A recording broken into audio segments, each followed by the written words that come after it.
Well, hello everybody. It's your good friend Squish of Squish and Friends YouTube sensation.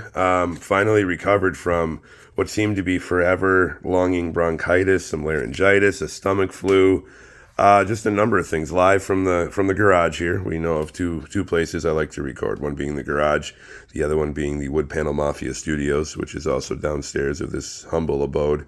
Wanted to just have some fun real quick. First off, Kai Bush, KY Bush, Kentucky Bush, KY something else that is used, Bush.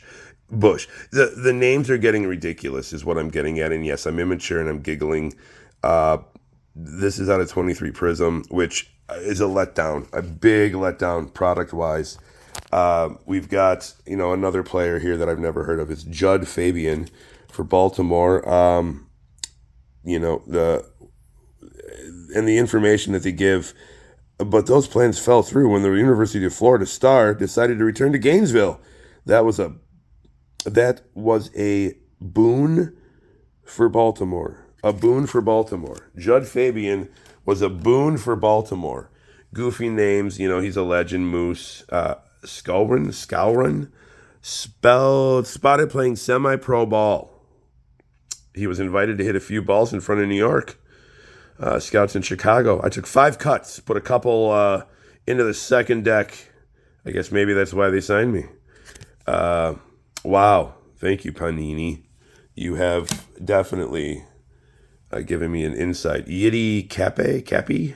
Yiddy Cappy. I think it's just fun to probably either have me mispronounce, shout out DB, to these names of these players. Can't wait to see what some of these autographs look like. And then I just get Heine Groch. He's German. How do I know that? Because GROH. Yeah.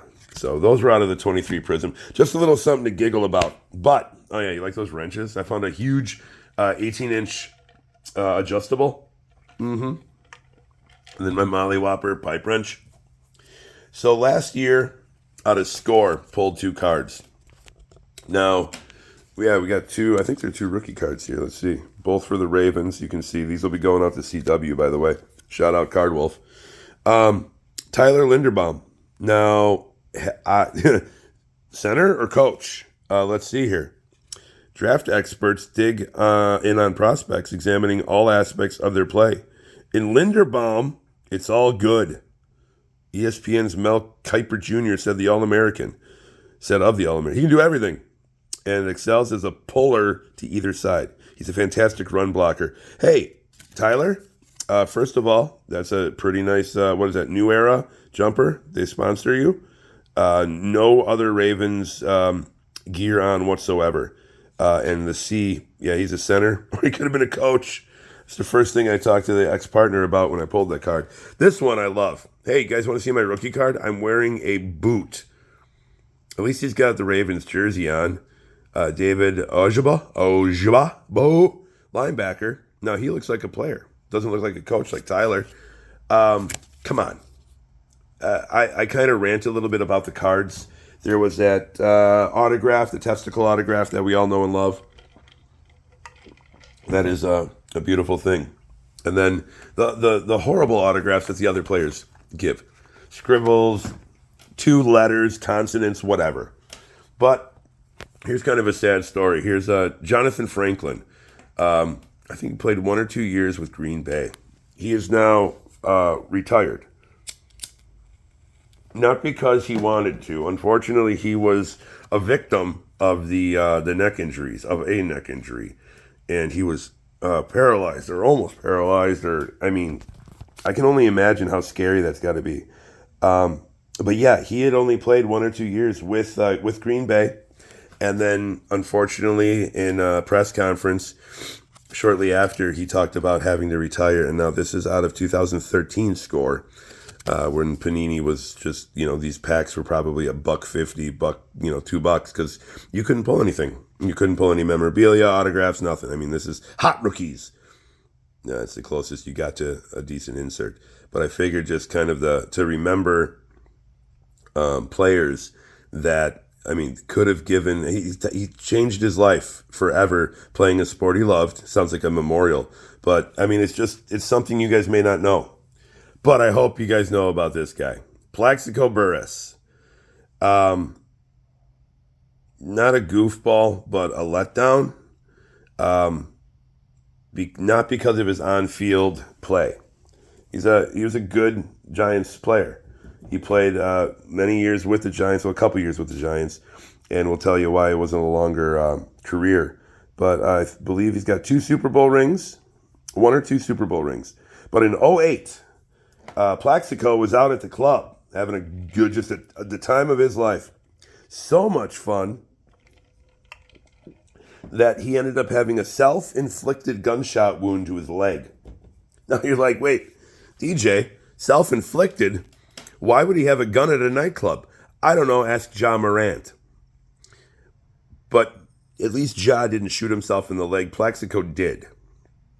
And was subsequently fined by the NFL, was also suspended for an entire season, and the Giants ended up letting him go. Now, I did a little research, and I found out that he was very remorseful when meeting with the Giants staff in 2008 after he was released by the medical team, but he was looking at 3.5 to 15 years because of possession of a firearm illegally. So if we can learn anything, first of all, gun safety, people. Safety first, please. I don't want to get in trouble for saying the word gun or whatever, but this is a safety thing too. And also just use your head.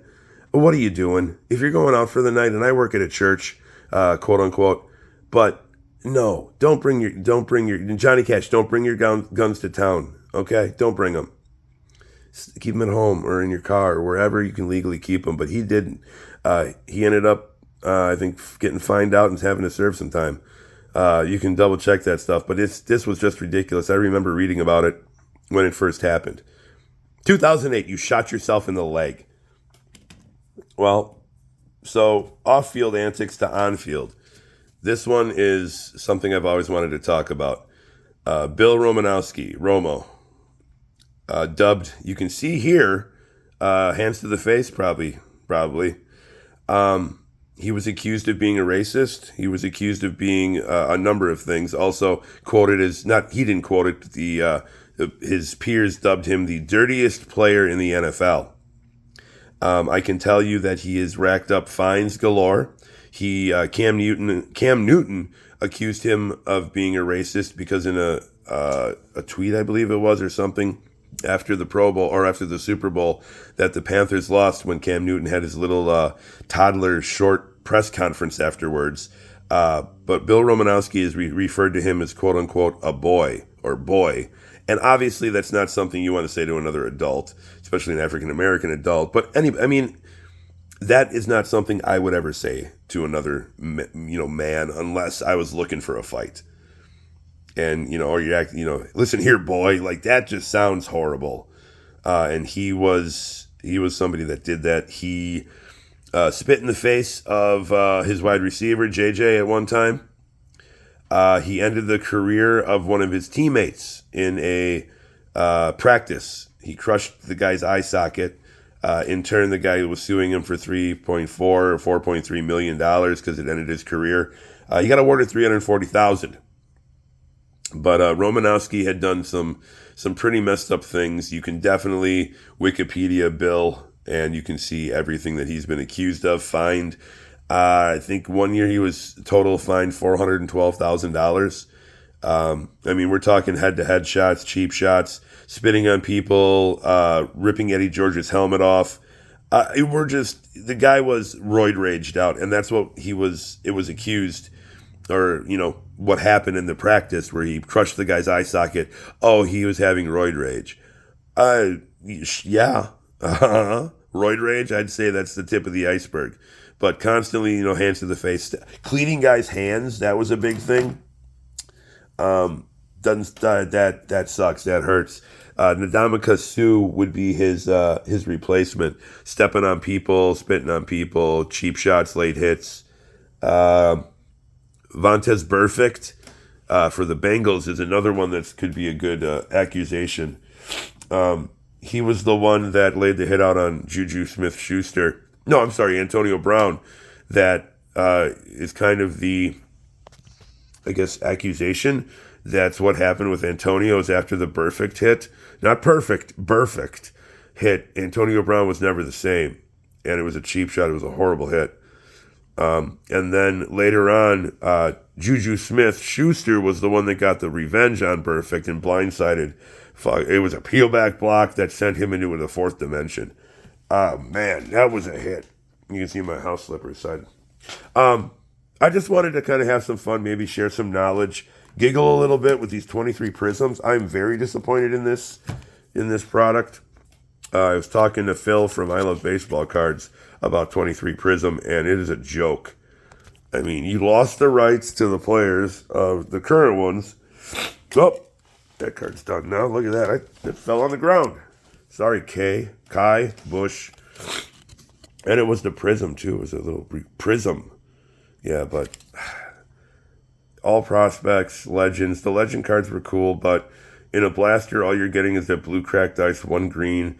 And it was it was a huge letdown. Huge letdown. I think the only decent cards I pulled from this were a Jim Rice numbered to 10 yellow border type of thing that I sold out for, I think, like $50. Somebody was a huge Boston Jim Rice fan. But it was low numbered to 10, so I got some cash for it, thank God. And I just reinvested that into more blasters. Thanks for listening, everybody. I hope somebody learned something. Because it's fun. It's fun. This is what I'm talking about. It's fun to do this. It's fun to just talk crap. It's what YouTube's for. It's kind of a nice shot here of my knee. But yeah, guys, honestly, don't waste your money with 23 Prism. That's just a horrible. Unless you're prospect hunting, and even then, that's kind of a hard sell. Because these guys, Los Angeles, man, it's just not worth it. No, not worth it at all. Judd Fabian. Well, go ahead and throw some comments out. If you got some crazy stories about players that maybe I can do a little research on, let me know.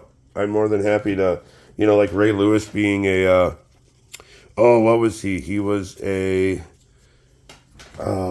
was involved in a murder, shooting, something like that. But stuff like that I can research and we'll have some conversations, one-sided, or I don't know, have some fun with it. I'll come up with some stuff. I got more content on the way. Fab will be with me too. I did want to mention again that I have 2 LCSs if you're in the Milwaukee area. Milwaukee, Wisconsin area. We have Bill Romanowski here for a minute. One is Mitch's Sports Cards again in Mequon, and then the other one is going to be Brewtown. Glendale, Greenfield, something like that. Just Google it. But Brewtown Sports, they've got a lot of the higher end stuff.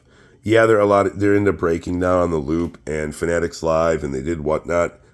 Make money. Just make money. It's fine. I'm not going to hate on them because they also have products that I like. I'm going tomorrow to grab some mega boxes of Chrome anyway. So, haha. Be well, everybody. Collect what you love. I'll have more videos out. But I just figured I'd put something down and I'm feeling better, and I just wanted to chat with all my friends. Cool. All right, well, like, comment, share, subscribe. This has been Squish from Squish and Friends live from the garage. And collect what you love, again. And, just shoot me an email, questions, comments, concerns. Throw comments out there. I just like having fun. And I don't want to be long-winded anymore. So take care of everybody. Bill Romanowski says, watch out, my hands are coming at you. Bye.